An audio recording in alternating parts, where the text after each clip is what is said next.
Ever wondered what happens when we throw insults, especially in public? This is a question that many of us might not have given much thought to. We live in a society where public humiliation or insult is often seen as a norm, an everyday occurrence that hardly raises an eyebrow. It's almost as though we've become desensitized to the stinging impact of such behavior. But have you ever paused to consider the ripple effects of these actions? Now, let's delve into a story that may change your perspective.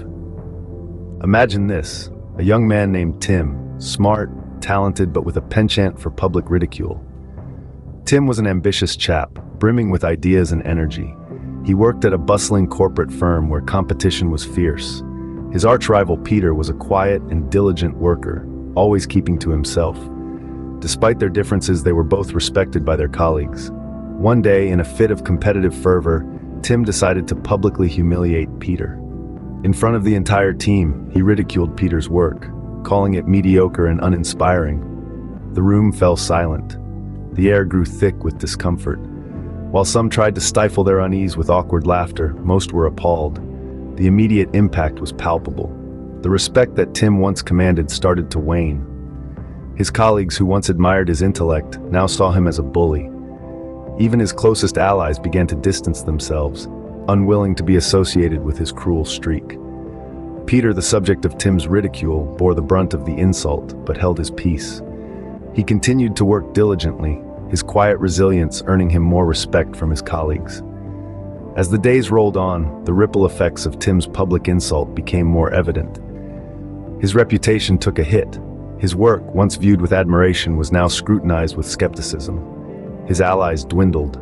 The scorn he once directed at Peter was now directed at him. The final blow came when Tim's behavior came to the attention of his superiors. They decided that such behavior was not conducive to a healthy work environment. And so, Tim's career at the firm came to an abrupt end.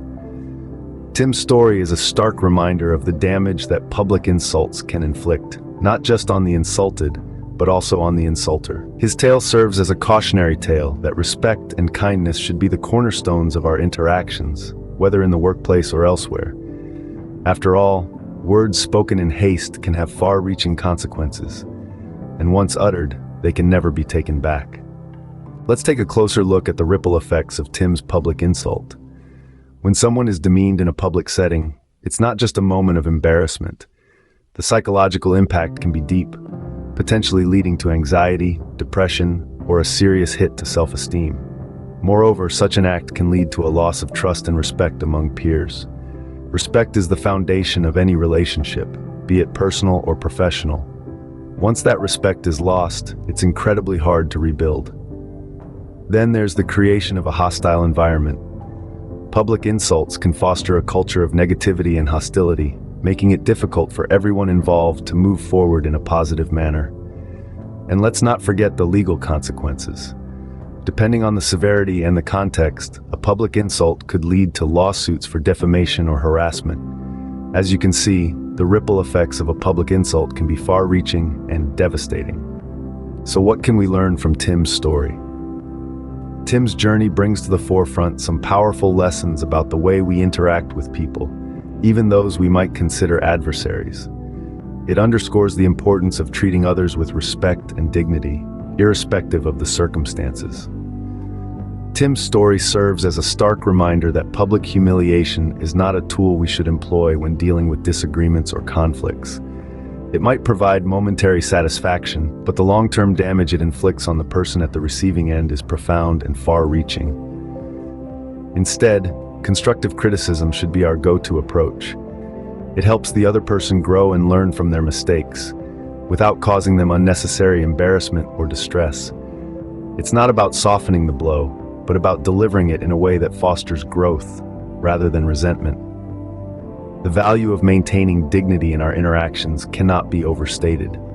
It's not just about being polite or politically correct. It's about understanding that each one of us has our own battles, and adding insult to injury is not going to make us any stronger or better. In a world where everyone is quick to judge and slow to forgive, let's strive to be exceptions. Let's choose our words carefully, understanding their impact, and using them to build rather than break. Remember, words have power, and when used carelessly, they can do more harm than good. So think before you speak, especially in public.